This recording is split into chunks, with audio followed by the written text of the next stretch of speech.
My neighbors used a strip of my land for 20 years, a garden, a shed, a sitting area.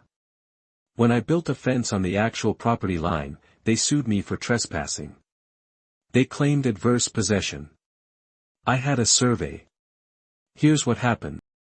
It was a beautiful Saturday morning. The kind of morning that makes you forget about the stress of work, the bills, the endless little annoyances of daily life. The sun was shining, the birds were singing, and I had a full day of work ahead of me. A good day. A productive day. I had been planning this day for weeks. The materials were stacked in my driveway, wood posts, concrete mix, rolls of chain-link fencing. The post hole digger was ready. The measuring tape was in my pocket. And I had a survey in my hand that said, without any doubt, that everything I was about to do was completely legal. My name is David. I'm 38 years old. I had bought my house 3 years ago, a modest 3-bedroom on a quiet street with a decent-sized yard. The property had been neglected by the previous owners, and I had spent the last 3 years slowly fixing it up. New roof. New windows. New landscaping. And now, finally, I was going to install a proper fence. The fence that was there when I bought the house was a joke. A few pieces of rusty wire strung between rotting posts. It didn't keep anything in or out. It didn't mark the property line clearly. It was just, there. An eyesore. A relic of someone else's neglect. The previous owners had clearly not cared about boundaries, and the neighbors had taken advantage of that carelessness. I had done my due diligence. I had hired a licensed surveyor to come out and mark the exact boundaries of my property. The survey was clear, the old fence was actually a few feet inside my property line, on my side.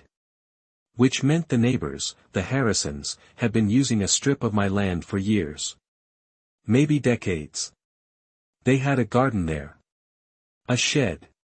A little sitting area with a bench and some flower pots. It was their little paradise, and they had no idea it wasn't theirs. When I talked to them about it, when I showed them the survey and explained that I was going to build a new fence on the actual property line, they had been polite. Too polite. The kind of polite that feels like a mask over something else. The kind of polite that makes you wonder what they're really thinking. "We've lived here for 20 years, Mrs. Harrison said, her voice tight. "We've always thought that was the boundary." "I understand," I said, trying to be as gentle as possible. "But the survey shows it's actually my land. I'm going to build the fence on the line." "Of course," she said, forcing a smile. "Do what you need to do." But I saw the look in her eyes. The look that said this wasn't over. The look that said they were going to fight me. The look that said they felt entitled to land that had never been theirs. I started digging at 8 a.m. By noon, I had the posts in the ground. By 4 p.m., I was attaching the chain link. It was going to be a beautiful fence. Strong. Secure. The kind of fence that clearly marks where my property ends and theirs begins. The kind of fence that would prevent any future disputes. The kind of fence that should have been there all along. I was putting the finishing touches on the gate when I heard the car door slam. Then another. Then footsteps on the pavement. Heavy footsteps. Angry footsteps. I turned around. The Harrisons were walking toward me. Mr. Harrison had a piece of paper in his hand. Mrs. Harrison had her phone out, recording everything. She was documenting the confrontation. They were prepared. Mr. Harrison handed me the paper. It was a lawsuit. They were suing me for trespassing. Damages. Injunctive relief. They claimed I had built my fence on their property. They wanted it removed. They wanted compensation. And they wanted me to pay their legal fees. By the end of this video, you're going to hear the whole story. How a simple fence became a multi-year legal battle. How neighbors who had seemed so friendly turned into adversaries. How I learned more about property law than I ever wanted to know. And how, in the end, I won, but the victory came at a cost I never could have anticipated. Let me back up a little. When I bought my house 3 years ago, the Harrisons were the first neighbors to welcome me to the neighborhood. They brought over a plate of cookies, homemade, still warm from the oven. They offered to help if I ever needed anything. They seemed like the perfect neighbors. The kind of neighbors you see in movies. Over the next few years, I got to know them better. Mr. Harrison was a retired accountant. Quiet, meticulous, the kind of man who kept detailed records of everything. Mrs. Harrison had worked as a nurse. Warm, caring, the kind of woman who always asked how you were doing. They had 2 grown children who visited occasionally. They were quiet, kept to themselves, and seemed harmless. But there were little signs. Little things that should have made me suspicious. I noticed them, but I dismissed them. I didn't want to believe that my friendly neighbors had been taking advantage of me. They had a garden that extended past where the old fence was. A vegetable garden with tomatoes, cucumbers, and zucchini that grew right up to what they thought was the property line. Except, according to my survey, it was actually several feet onto my land. They had been planting on my soil for years without my permission. They had a small shed in the corner of their yard. A rickety wooden structure that had been there for years. The survey showed it was partially on my property too. They were storing their garden tools on my land. And they had that sitting area. A little patio with a bench and some flower pots. A place where Mrs. Harrison would sit in the evenings, reading a book. That was on my property as well. They had been enjoying my land without ever asking if it was okay. I had mentioned all of this to them before I started building. I had shown them the survey. I had explained that the land was legally mine. They had seemed to accept it. They had nodded, agreed, said they understood. But the lawsuit proved that they hadn't accepted it at all. They had been planning this. Waiting. Preparing to fight. They had been consulting lawyers, gathering evidence, building a case. They were ready for war. Before I tell you about the battle, let me explain the legal concepts that were at play. Because I had to learn them the hard way, and I wish someone had explained them to me sooner. Understanding the law helped me understand why this dispute had escalated so far. What is a trespass? In property law, a trespass is simply an unauthorized entry onto someone else's land. If you build a fence, plant a garden, or place a structure on land that isn't yours, you're trespassing. Even if you thought the land was yours. Even if you've been using it for years. The law doesn't care about your intentions. If you're on someone else's property without permission, you're a trespasser. It's strict liability, you're responsible regardless of whether you knew you were trespassing. What is adverse possession? Now here's where things get interesting. In some cases, a trespasser can actually become the legal owner of land through a doctrine called adverse possession. Basically, if you use someone else's land in a way that is open, notorious, hostile, exclusive, and continuous for a certain period of time, usually 10 to 20 years, depending on the state, you can claim legal title. The key words are open and notorious. You didn't hide what you were doing. Everyone could see you using the land. It was obvious and apparent. Hostile, you used the land without the true owner's permission. You claimed it as your own, even if you didn't say it out loud. Exclusive, you used the land by yourself, not sharing it with the true owner. You treated it as your own private space. Continuous, you used the land without interruption for the entire statutory period. Not occasionally, consistently. If the Harrisons could prove they had used my land in all of these ways for the statutory period, they might be able to claim adverse possession. That was their best chance at victory. What is boundary by acquiescence? Another related concept is called boundary by acquiescence. This happens when two neighboring property owners treat a certain line as the boundary for a long period of time. Even if that line isn't the legal boundary, the courts may recognize it as the official boundary.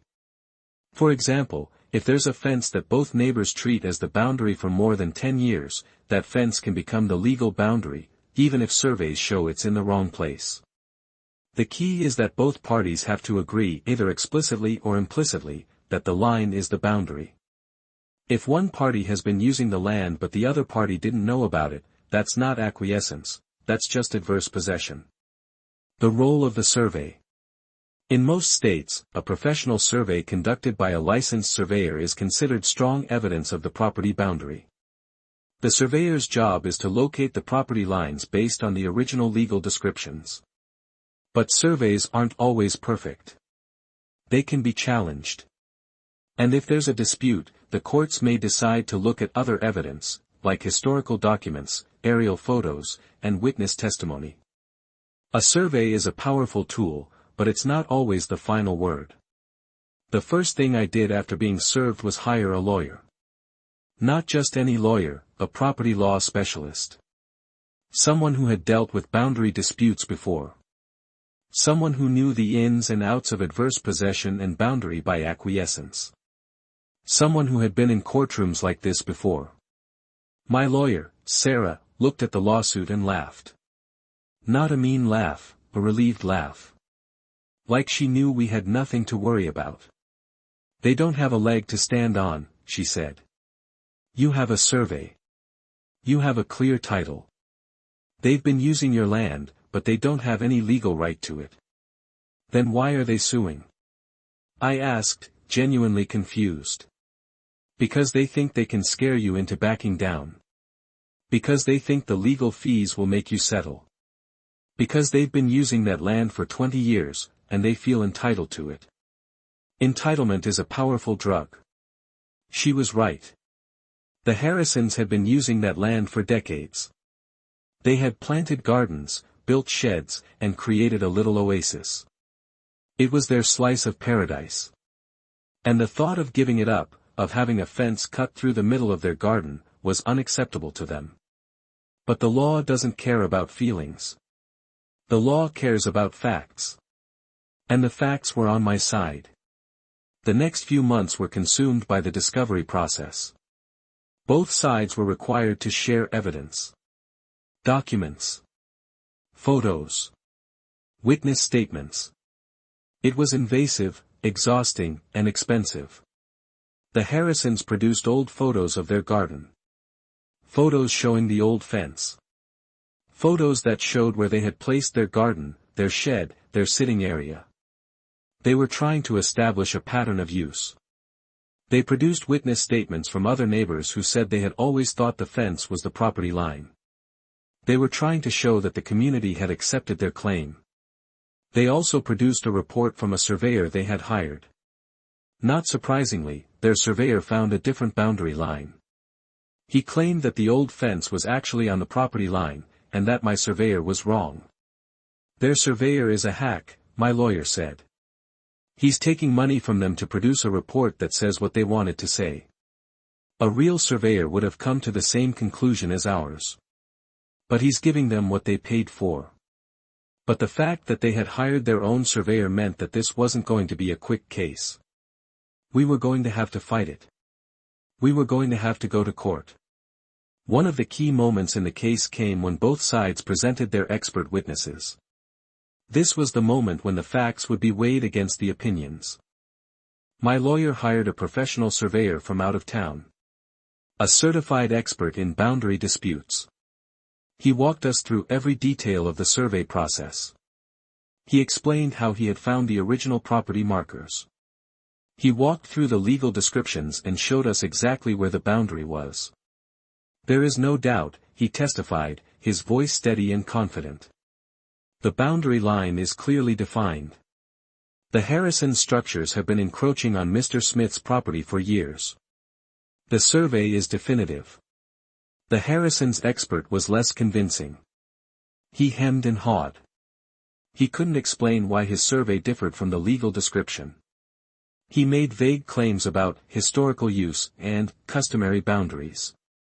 He seemed flustered under cross-examination. Your Honor, my lawyer said, this surveyor has not provided any credible evidence that the boundary should be different from what the legal documents say. His report is based on assumptions, not facts. He is not qualified to override the official survey. The judge nodded. We were winning. The Harrisons tried to argue adverse possession. They said they had used the land openly and notoriously for more than 20 years, and therefore they should be allowed to keep it. They had lived there longer than me. They had history on their side. But there was a problem with their argument. In my state, adverse possession only works if the trespasser pays property taxes on the disputed land. The Harrisons had never paid taxes on the strip of land they were using.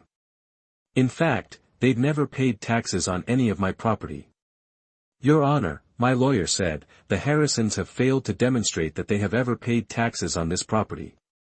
Under state law, adverse possession cannot be established without proof of tax payments. This is a fatal flaw in their case.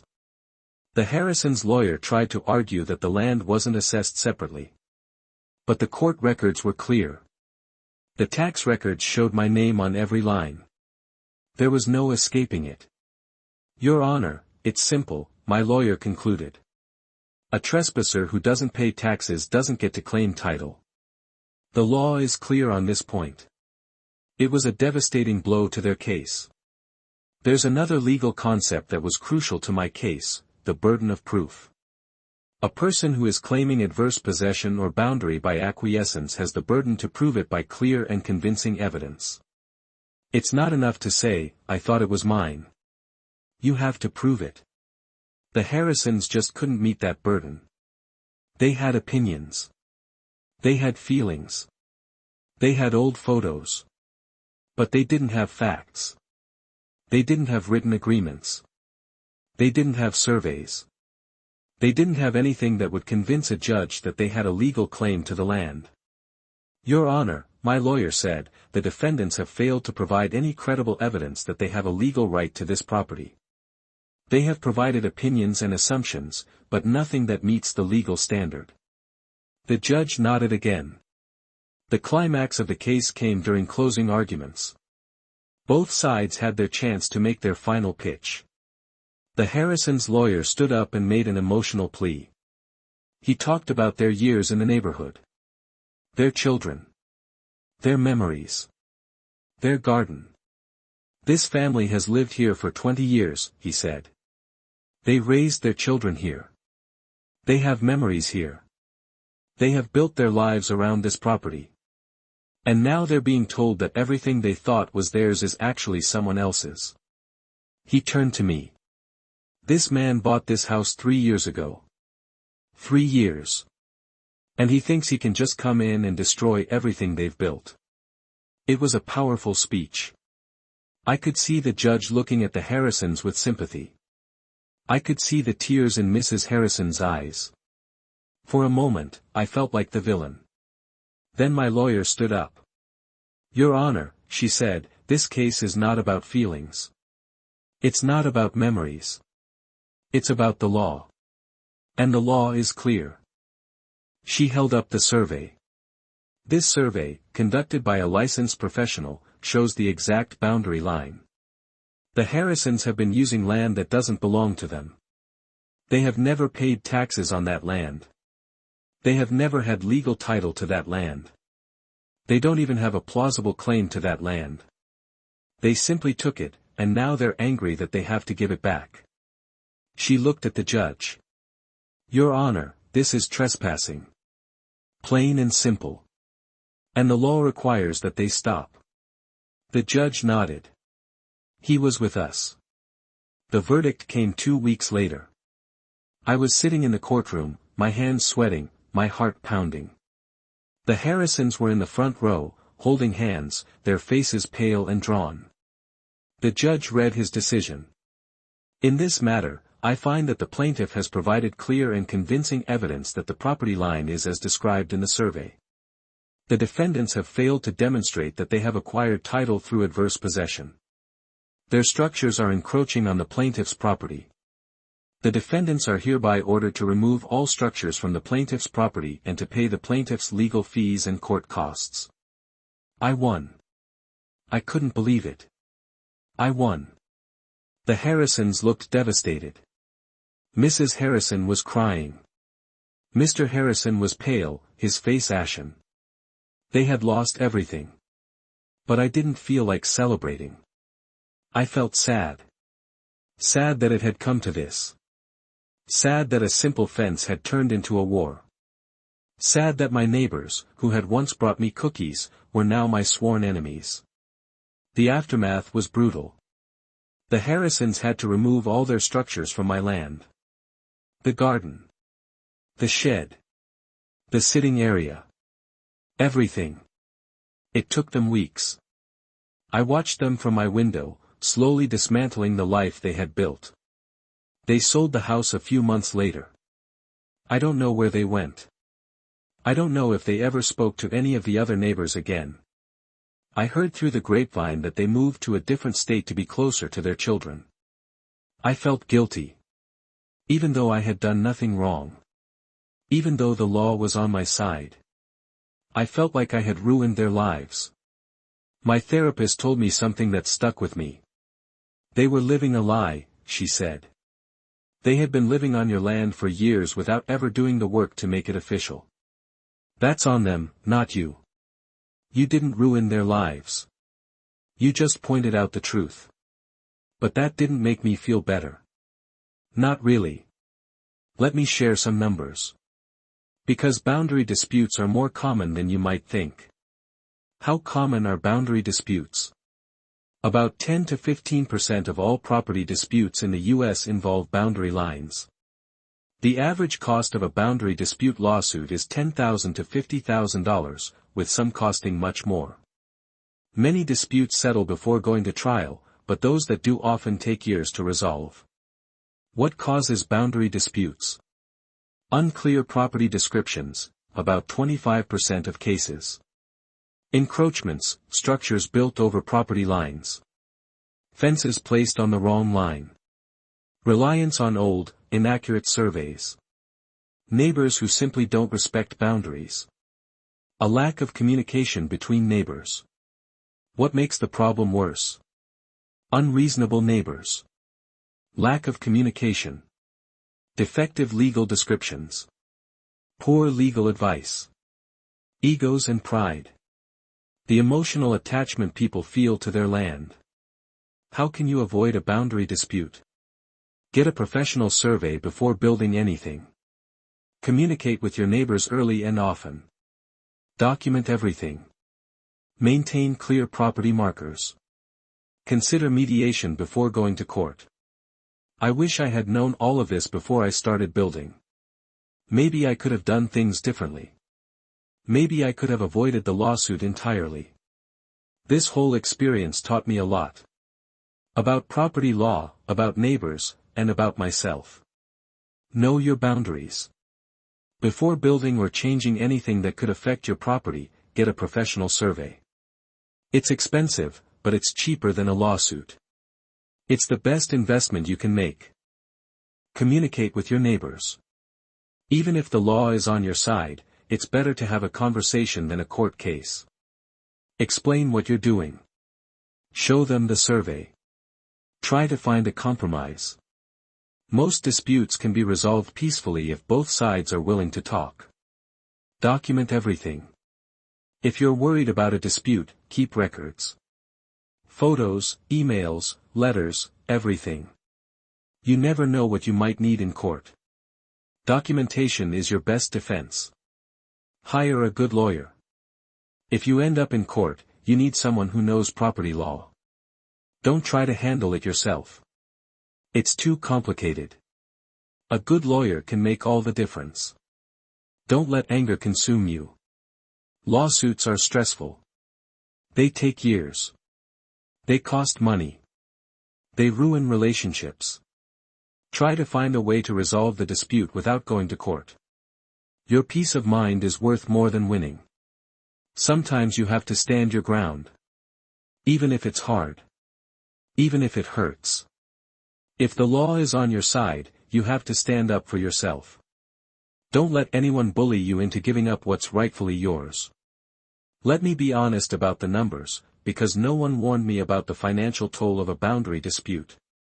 It was a shock to my budget and my mental health. The financial reality. Many people facing boundary disputes struggle with escalating costs. Legal fees mount, and if you lose, you might be liable for the other side's court costs and attorney's fees. In some cases, people have faced judgment liens against their property for the neighbor's legal fees. The financial burden can be overwhelming. Even a win in court often leaves you thousands of dollars in debt. What I spent. Survey, $1,500. Attorney retainer, $5,000. Expert witness fees, $3,500. Court costs, $2,000. Total, roughly $12,000. And that was on the low end. The Harrisons likely spent twice that. All over a strip of land that was worth maybe $10,000. It made no financial sense. The emotional cost. Beyond the money, there was the stress. The sleepless nights. The constant worry. The damage to my mental health. The destruction of a relationship with my neighbors. The isolation from the community. I didn't just lose money. I lost peace of mind. If you're watching this and you're in a boundary dispute, here's what I'd tell you. I wish someone had told me these things before I started my fence. Get a survey first. Before you build anything. Before you get into a fight with your neighbor. Get a survey. It's not cheap, but it's a lot cheaper than a lawsuit. It's the foundation of any property claim. Talk to your neighbor. Sit down with them. Explain the situation. Show them the survey. Offer to split the cost of another survey if they don't trust yours. Try to find a middle ground. Most disputes can be resolved with a simple conversation. Consider mediation. If you can't agree, consider hiring a mediator. It's cheaper than hiring lawyers. It can save your relationship with your neighbor. It can prevent years of legal battles. Know the law in your state. Different states have different rules about adverse possession and boundary by acquiescence. You need to know what the law says. Knowledge is power. Don't rush to court. Lawsuits are last resorts. They should be your last option, not your first. If you go to court, you'll probably win or lose based on the facts, but you'll definitely lose money and goodwill. Try everything else first. Protect yourself. If you go to court, get a good lawyer. Document everything. Bring photos. Bring witnesses. Bring your survey. Bring tax records. Bring everything. Be prepared. So, what's the moral of this story? My neighbors sued me for trespassing after I built a fence around my property. They had been using my land for years without realizing it. They felt entitled to it. They fought me in court. They lost. The law was on my side. But the victory came at a cost. Legal fees. Stress. The destruction of a neighborly relationship that had once been friendly. I don't regret building the fence. I had the right to protect my property. But I do regret how things escalated. I wish I had handled it differently. I wish I had found a way to make peace with the Harrisons instead of going to war with them. But sometimes, you can't make peace. Sometimes, people are determined to fight, no matter what you do. The Harrisons were not willing to compromise. They were not willing to accept the truth. They wanted to fight. I did what I had to do. And I hope I never have to do it again. If you're still watching, thank you. Thank you for listening to my story. I know it was long. I know it was heavy. But I think stories like this need to be told. Boundary disputes are a nightmare. They cost money. They cause stress. They destroy relationships.